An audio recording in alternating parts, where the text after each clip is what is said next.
السلام عليكم ورحمة الله وبركاته. صباح الفل، صباح الورد، صباح الياسمين، صباح الرضا من رب العالمين.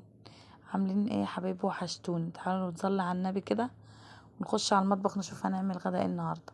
احنا عاملين محشي كرنب، فراخ مشوية، ورز، وسلطة، وخير ربنا كتير اهو.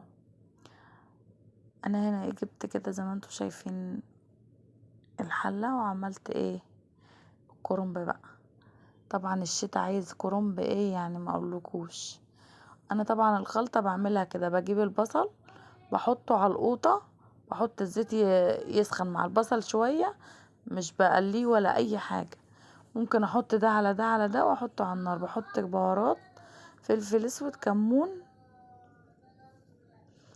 بس كده، واسيبهم مع نفسهم. ايه، كزبرة ناشفة، كل البهارات اللي عندك حطيها على المحشي طبعا. شوية قرفة، شوية نعناع. وبعد ما الصلصة تتسبك خالص وتحطي الرز والخضرة، هنبشر بصلاية على الخلطة. بتودي المحشي في حتة تانية خالص. وطبعا النعناع عشان اللي عنده قولون طبعا من الكرنب طبعا. خلاص هنا خلاص الخلطة، وكمان سلقت الكرنب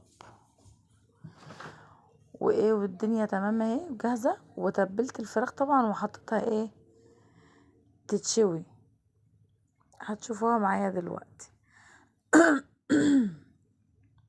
انا هنا جبت 3 بصلات على قطعتين، 3 فصوص توم، دي خلطة الفراخ. وبعدين حطيت شوية صويا صوص، شوية دبس رمان، شوية كزبرة، شوية بهارات، شوية فلفل اسود، توم بودرة، بصل بودرة، نعناع، شوية كاتشب، الصلصة اللي انا عاملاها في البيت، ليمونتين عصرتهم او 3 ليمونات، بيخلي الفراخ المشوية تحفة. وجبت بتاع مثلا يعني نص كيلو بطاطس. وجبت كده الفراخ زي ما انتم شايفين طبعا، وشوية زيت، وظبطت الملح، وفص ماجي، وظبطت الملح بتاعها. ولفيت كده الفراخ بالخلطة زي ما انتم شايفين، وفتحتها كده. الفراخ مش كبيرة قوي يعني، هي الفرخة هتجيلها بتاع كيلو 300، كيلو 400، مش مكملة كيلو ونص. خلاص وجبتها كده، حطيتها فتحتها من النص وعملتها بالشكل اللي انتم شايفينه ده. وجبت طبعا البطاطس قطعتها كده مكعبات عادي خالص. وجبت الشبكة دي بتاعت الميكروويف، بتاعت الفرن اللي بالكهرباء، حطيتها كده. انا عايزاها مشوية خالص، مش عايزاها يعني تبقى تاخد طعم البطاطس، وفي نفس الوقت ايه، حطيتها كده عشان الدسم بتاع الفراخ ينزل في البطاطس. وبشرت عليها جوز الطيب، وكنت مولعة الفرن بقالي نص ساعة.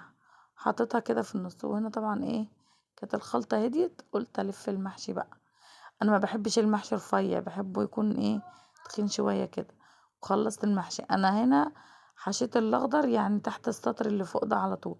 وجبت هنا الرقاب بتوع الفرخة، سلقتهم عشان اخد شوربة، عشان انا طبعا ايه شويت الفراخ. عملوا شوربة حلوة يعني. الرقبتين بتوع الفراخ وكان عندي كمان 2، فعملتهم قعدوا يغلوا لحد ما عملوا شرب. حطيت عليهم ماجي وظبطتهم وصلصة. ودي كانت شكل الفراخ. كنت انا حاطه فحمية بقى، جبتها كده عشان ايه تاخد ريحة الفحم. عملتها زي ما انتم شايفين، حطيت عليها نقطة زيت طبعا، بصوا بتدخن. رحت كتمتها بالفويل على طول. البطاطس والفراخ كانت واخدة ريحة الفحم. وكمان عملت شوية رز وسقيتهم من الشوربة اللي انا كنت عاملاها للمحشي، خدوا اللون ده. وعملت طبق سلطة، وبألف هنا وشفا. كان ده شكل الغدا النهاردة.